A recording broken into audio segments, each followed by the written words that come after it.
Di saat tak seorang pun dapat menolongku,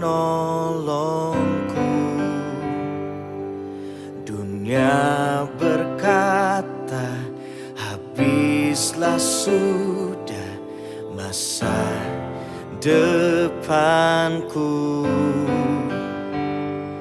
Tapi ku tahu ada pribadi yang setia, dia tak pernah tinggalkanku. Dialah Tuhan Yesus. Menjuah-juah, selamat pagi, salam kepada kita semua, jemaat yang kami kasihi, khususnya jemaat GBKP Klasis Jakarta, Kalimantan. Sebelum kita memulai segala aktivitas kita sepanjang hari ini, kami mengundang kita untuk bersama-sama mendengarkan firman Tuhan terlebih dahulu dalam sapaan teduh pada pagi hari ini. Sebelum kita membaca dan merenungkan firman Tuhan, mari kita bersatu di dalam doa. Kita berdoa. Tuhan Allah Bapa yang berada dalam surga, terima kasih Tuhan atas penyertaan-Mu dalam istirahat kami, dan pada pagi hari ini di dalam kasih dan setia Tuhan, kami boleh menghirup udara yang segar, kami boleh merasakan kasih Tuhan senantiasa beserta dengan kami. Sebelum kami memulai segala aktivitas kami sepanjang hari ini, kami mau datang ke hadapan-Mu, kami mau mendengarkan firman-Mu. Biarlah Roh-Mu yang kudus menguasai hati dan pikiran kami, memimpin kami ke dalam kebenaran firman-Mu, agar firman Tuhan boleh menjadi pegangan kami di dalam kami menjalani kehidupan kami. Tuhan kiranya menuntun dan memimpin hamba-Mu, agar hamba boleh memberitakan kebenaran firman-Mu seturut dengan kehendak-Mu. Berfirmanlah ya Tuhan, kami siap mendengarkannya. Di dalam nama Yesus kami sudah berdoa dan bersyukur. Haleluya, haleluya, amin. Bapak Ibu, saudara-saudara yang dikasihi oleh Tuhan, firman Tuhan yang menjadi sapaan teduh kita pagi hari ini diambil dari Efesus pasal 4 ayat 11. Demikianlah firman Tuhan. Dan ialah yang memberikan baik rasul-rasul maupun nabi-nabi, baik pemberita-pemberita Injil maupun gembala-gembala dan pengajar-pengajar. Bapak Ibu, saudara-saudara yang terkasih, jemaat sebagai tubuh Kristus harus dipelihara supaya dapat menjalankan tugas panggilannya di tengah-tengah dunia ini.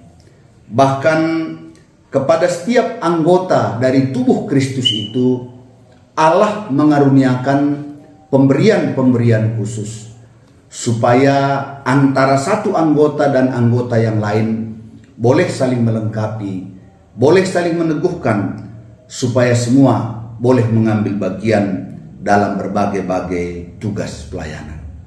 Demikian juga di tengah-tengah jemaat itu, Allah memberikan karunia pelayanan kepada orang-orang tertentu untuk tugas tertentu bagi pembangunan dan pemeliharaan jemaat itu, seperti yang dikatakan di dalam nas firman Tuhan yang telah kami bacakan, ya.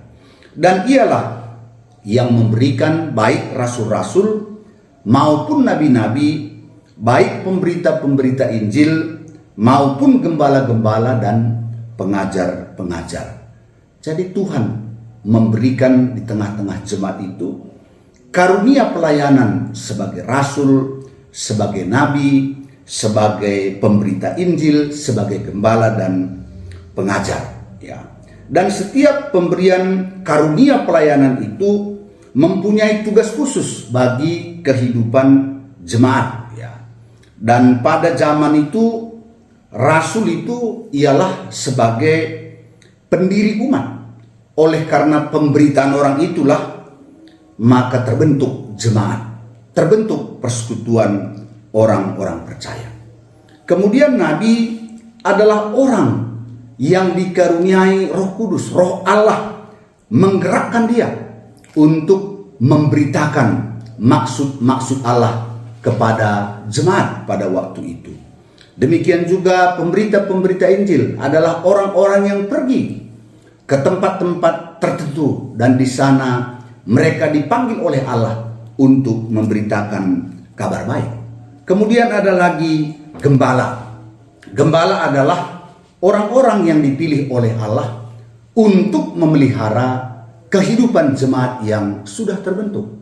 Demikian juga dikatakan pengajar-pengajar ialah orang-orang yang diberikan Allah kemampuan untuk dapat menerangkan firman Tuhan secara detail, menerangkan firman Tuhan secara mendalam, sehingga pengetahuan jemaat akan firman Tuhan semakin baik, dan tentunya daripada itu akan tumbuh iman jemaat yang kuat. Nah, demikian Tuhan memberikan karunia-karunia pelayanan di tengah-tengah jemaat.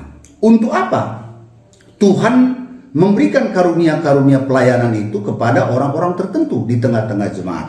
Di dalam ayat 12 dikatakan untuk memperlengkapi orang-orang kudus bagi pekerjaan pelayanan, bagi pembangunan tubuh Kristus.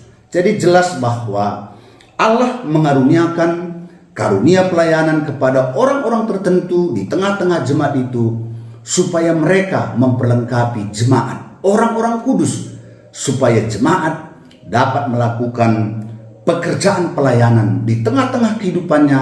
Demikian juga bagi pembangunan tubuh Kristus, supaya persekutuan jemaat itu menjadi sehat dan dapat melakukan tugas panggilannya di tengah-tengah kehidupannya, di tengah-tengah di mana dia ditempatkan oleh Tuhan. Nah, oleh karenanya Bapak Ibu Saudara-saudara yang dikasihi oleh Tuhan, apa yang bisa kita renungkan dari firman Tuhan pada pagi hari ini?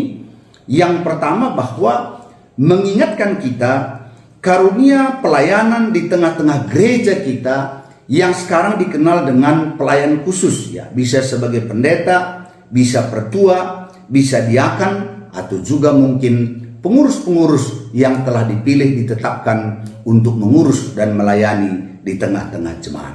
Dan kepada mereka inilah Tuhan memberikan karunia pelayanan. Jadi bukan jabatan, melainkan diberikan kepada pelayan-pelayan khusus itu karunia pelayanan itu. Karunia apa? Karunia rasul untuk memberitakan Injil dan mendirikan jemaat. Ada juga yang diberikan karunia nabi, sehingga dia dapat menyampaikan kehendak Allah lewat firman Tuhan yang mungkin tersembunyi bagi jemaat pada umumnya. Ada juga pemberita Injil yang memang diutus pergi ke daerah-daerah tertentu supaya di sana dikabarkan kabar baik dan orang-orang menerima kabar baik itu. Ada juga karunia gembala. Dia dipakai oleh Tuhan untuk memelihara kehidupan jemaat. Dan juga ada karunia pengajar sebagai guru yang mampu mendalami firman Tuhan kemudian mengajarkannya kepada jemaat. Namun tentu karunia-karunia pelayanan ini jelas sering bukan hanya diberikan kepada pelayan-pelayan khusus seperti yang kami sampaikan tadi, melainkan Allah juga bisa memberikan kepada jemaat, kepada orang-orang tertentu karunia-karunia pelayanan ini untuk sama-sama dengan pelayan khusus melakukan tugas pelayanan di tengah-tengah jemaat. Untuk apa Tuhan memberikan karunia pelayanan itu? Jelas untuk memperlengkapi jemaat, untuk memperlengkapi warga gereja, supaya warga gereja dapat melakukan pekerjaan pelayanan di tengah-tengah kehidupannya. Bukan hanya di tengah-tengah kehidupan bergereja, tapi bagaimana jemaat itu pribadi lepas pribadi bisa menjadi garam dan terang di tengah-tengah kehidupannya. Di sana dia bisa mewartakan kabar baik seperti yang dipanggil oleh Tuhan kepada setiap kita. Karena itu, sebagai penutup dari renungan ini, biarlah kita sebagai pelayan khusus yang ditempatkan oleh Tuhan di tengah-tengah jemaat sungguh-sungguh menyadari salah satu tugas penting kita ialah untuk memperlengkapi jemaat. Demikian juga jemaat harus bersyukur bahwa pelayan-pelayan khusus yang ditempatkan oleh Allah di tengah-tengah jemaat untuk memperlengkapi jemaat sendiri, supaya jemaat dapat melakukan tugas pekerjaan pelayanan di tengah-tengah kehidupan kita. Dan kami pikir ini sejalan dengan tahun sasaran GPKP 2023. Jemaat menjadi pelaku aktif pelayanan di tengah-tengah kehidupan kita. Mari sama-sama kita melakukan tugas pelayanan sehingga orang boleh menyaksikan kebaikan, kasih, dan juga pemeliharaan Tuhan atas kehidupan jemaat. Inilah yang boleh kami sampaikan. Tuhan memberkati kita sekalian. Amin. Mari kita bersatu di dalam doa. Bapa di dalam surga, kami bersyukur atas firman-Mu yang boleh mengingatkan kami bahwa Engkau memberikan pemberian karunia-karunia pelayanan di tengah-tengah jemaat, supaya jemaat dapat melakukan tugas pelayanan di tengah-tengah kehidupannya.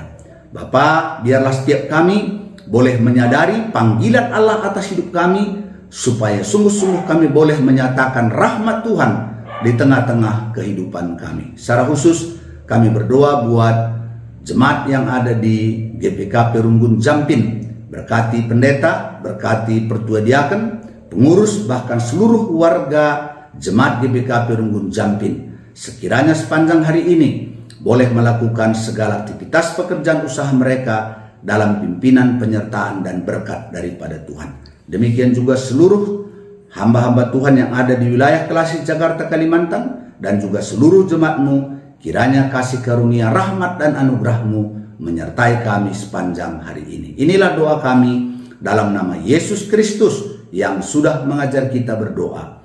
Bapa kami yang di sorga, dikuduskanlah nama-Mu, datanglah kerajaan-Mu, jadilah kehendak-Mu di bumi seperti di sorga. Berikanlah kami pada hari ini makanan kami yang secukupnya, dan ampunilah kami akan kesalahan kami, seperti kami juga mengampuni orang yang bersalah kepada kami. Dan janganlah membawa kami ke dalam pencobaan, tetapi lepaskanlah kami daripada yang jahat, karena Engkaulah yang punya kerajaan, dan kuasa, dan kemuliaan sampai selama-lamanya. Amin. Tuhan memberkati.